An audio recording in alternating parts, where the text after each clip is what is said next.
Welcome back everyone. In today's episode, I'm gonna show you how this module works, as simple as I possibly can. Don't worry, this isn't a rocket science. I think you guys can understand pretty much all of it. And so let's dive right in. Well, first things first, let's take a look at the back of this module first. As you can see, there are two 74HC595 chips, which is pretty hard for me to say out loud, so I'm gonna call it chip from now on. Anyway, there are two chips on this back of this module, and the module itself has 12 connections. The yellow label part and the pink label part, which you can see, right? So, and I can't say with 100% sure that every PCB trace matches the yellow and pink labels in this slide without tracing the entire board, but however, one thing is very obvious.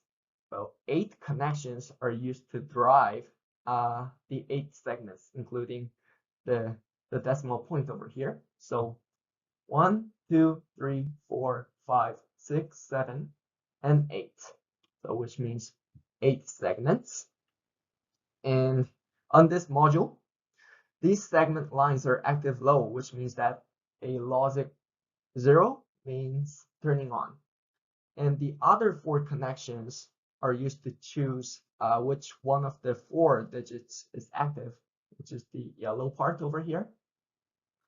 So on this module, those digit selection lines are active high. So a logic 1 means selected.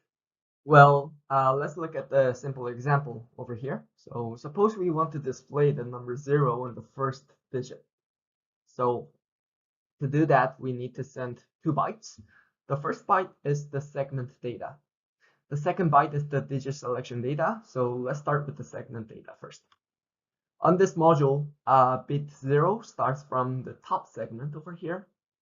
And then the bits simply go clockwise around the display, as you can see.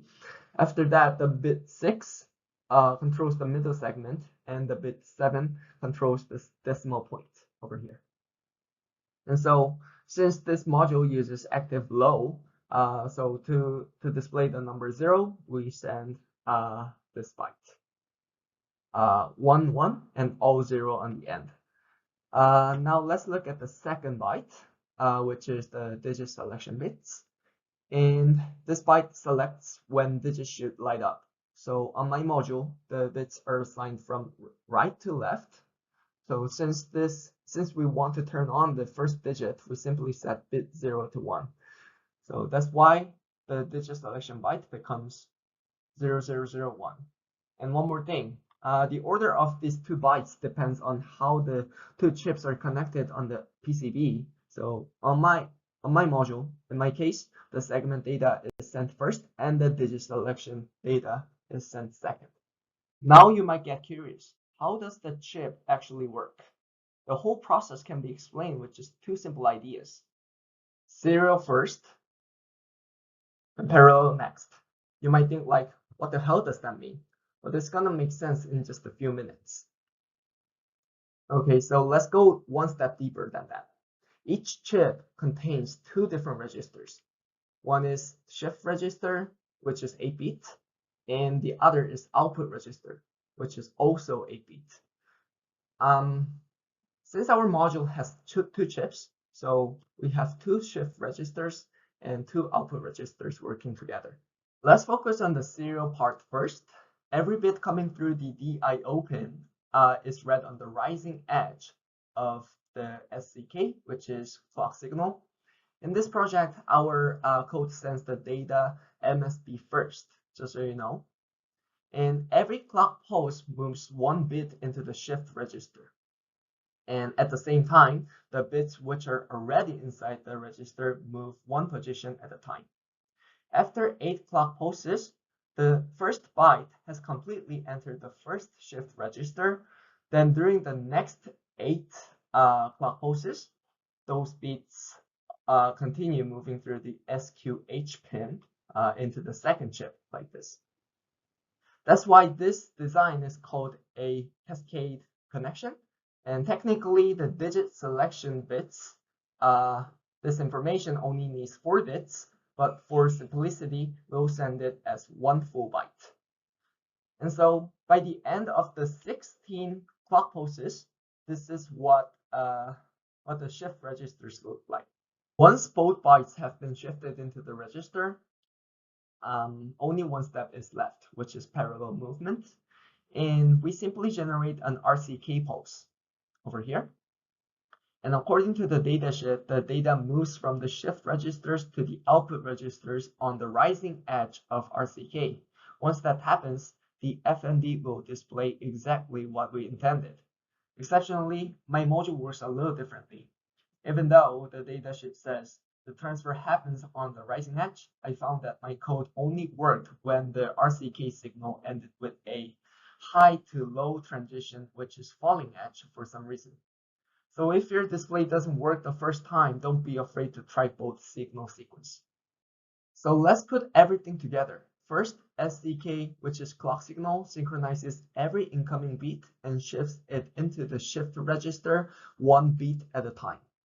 After both bytes have been loaded, one RCK clock pulse transfers all the data into the output registers at the same time. In short, serial in, parallel out. That's the whole idea behind this chip. And okay, this is what I already explained to you guys, so I'm gonna skip it. Now that we understand how the hardware works, let's write some code.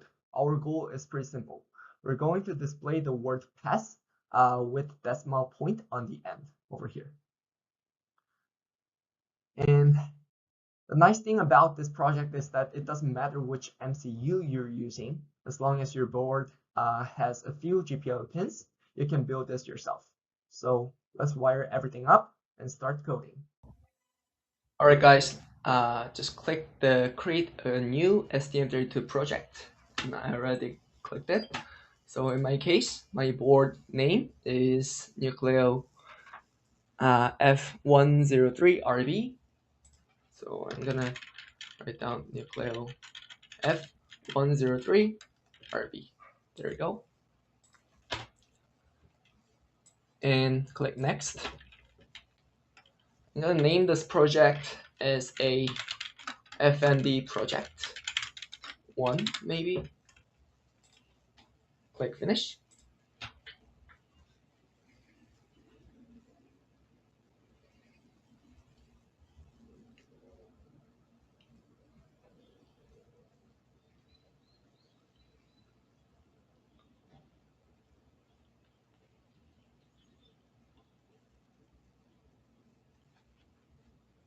Alright guys, I'm gonna set the PC10 as a GPIO output and PC11 as well, PC12.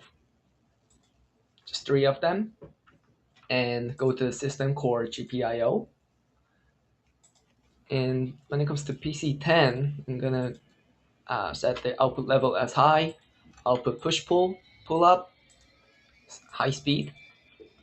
And when it comes to PC10, I'm gonna call it FND S clock. I'm gonna assign the S clock with this pin, and when it comes to PC11,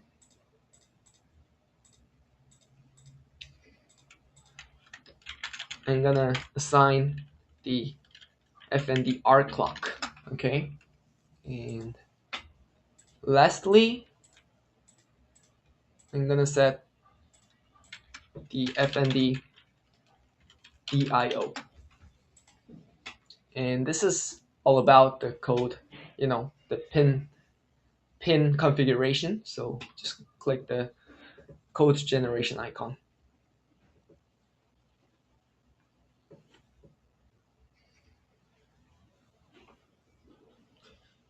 Alright guys, the code is made, and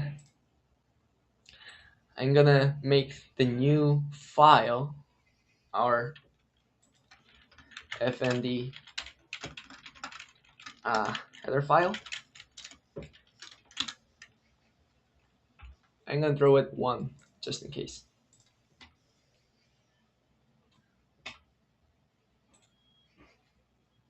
And the source, in the source folder, I'm gonna make the FND1C file as well. And first things first, let's complete the header file. I'm gonna include the main header file, and we need the 4 different kinds of function. First things first is initialize pass array. So I'm going to use the function to initialize the pass array. And then we need the 2 important function, which is transmit shift register, which contains the data with the size of 8 bit, which is 1 byte, and the output register. In this case, we need the digit selection data as well, which is called port in this case. And when it comes to transmit shift register, as you probably can tell, this is all about the step 1, our serial movement. And this is all about step 2, or parallel movement. And then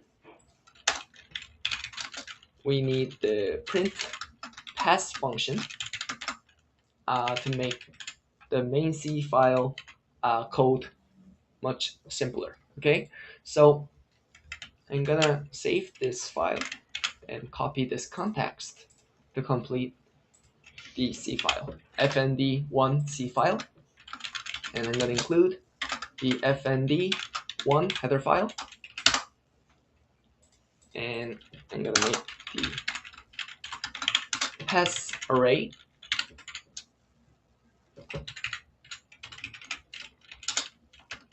And over here, I'm gonna, initialize the pass array. And when it comes to pass the index 3, this should be a 1 0 0 0 1 1 0 0 to make the letter P, the alphabet P. And pass 2 is gonna be the binary number with 1 0 0 0 1 0 0 0 to make alphabet A. And the S would be 1 0 0 1 0 0 1 0, which is S. And the S with the decimal point on the end, we need to put the 0 on the bit 7, which is the segment for decimal point, just so you know. And as for why each segment data value has its particular binary pattern, I have already explained that a few minutes earlier in this video, so I won't go over it all over again, just so you know. And yeah, so let's complete the transmit shift register function, which is our serial movement. First things first, we need to repeat this process 8 times.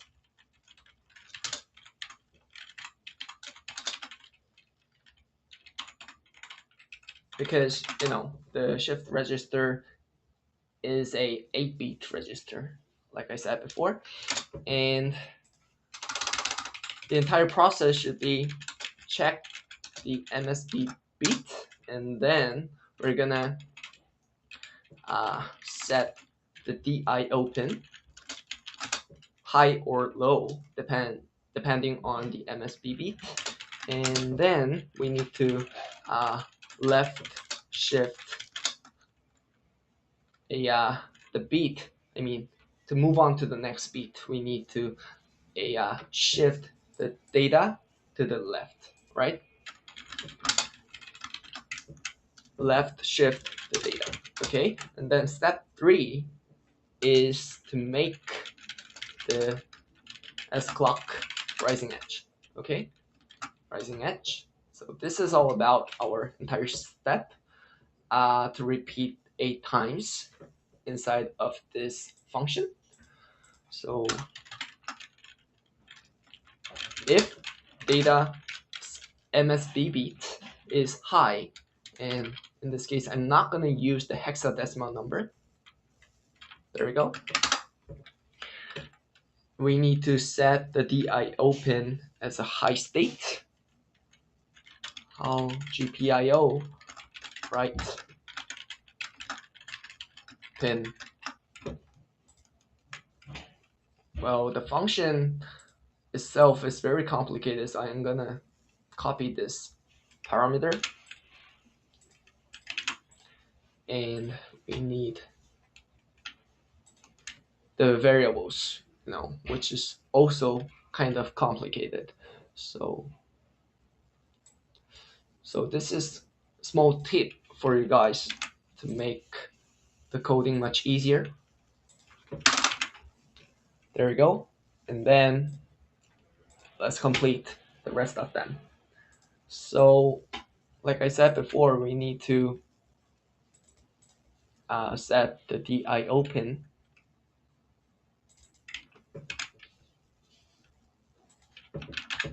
port first and pin later with a high state.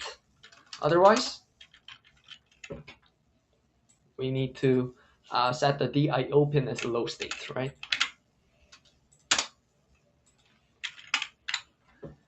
And then, like I said before, we need to left shift the data. There we go. And then we need to make the S clock to the rising edge. Okay, so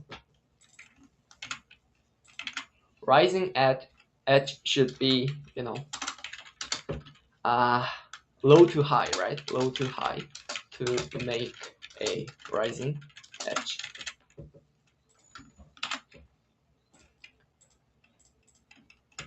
S clock, port, and pin later. Low to high, so I'm gonna make this low, and then high later. There we go.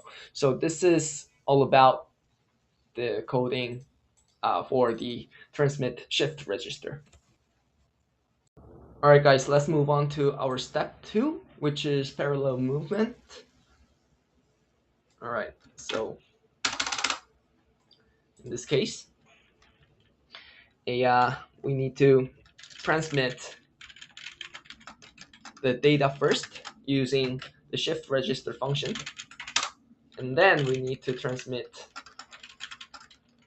the port, the digit selection data. So it's going to be port, and we need to make the arc clock as a rising edge, but exceptionally, my module works in the opposite way. So I'm gonna make the arc clock falling edge. Okay, so GPIO right pin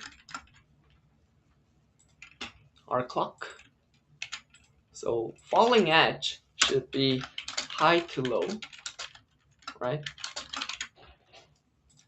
Arc clock port and arc clock pin.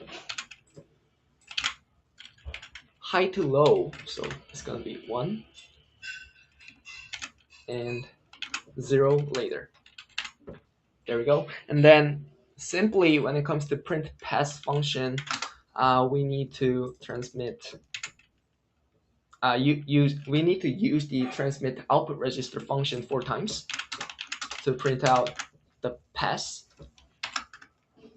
So it's gonna be pass 3, which is the P, alphabet P, and we need to select the fourth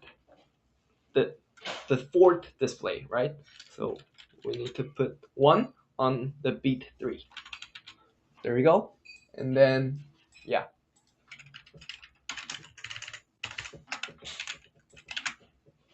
when it comes to A, This is alphabet A.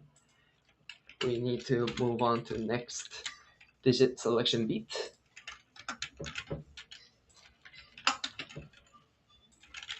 And the next bit, which is S. And S with the decimal point is gonna be bit 0. We need to select bit 0. Yeah, this is pretty much all of it about the FND related coding. So let's move on to the C file. All right, so we need to include the FND1 header file on our private include part. There we go. And then we need to initialize our pass array over here. Init pass, right? There you go.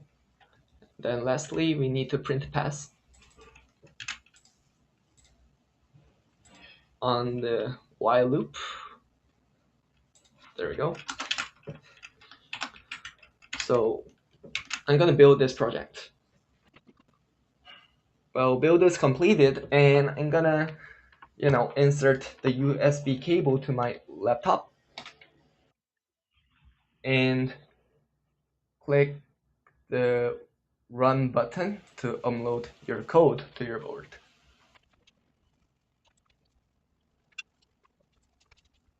Alright guys, click OK.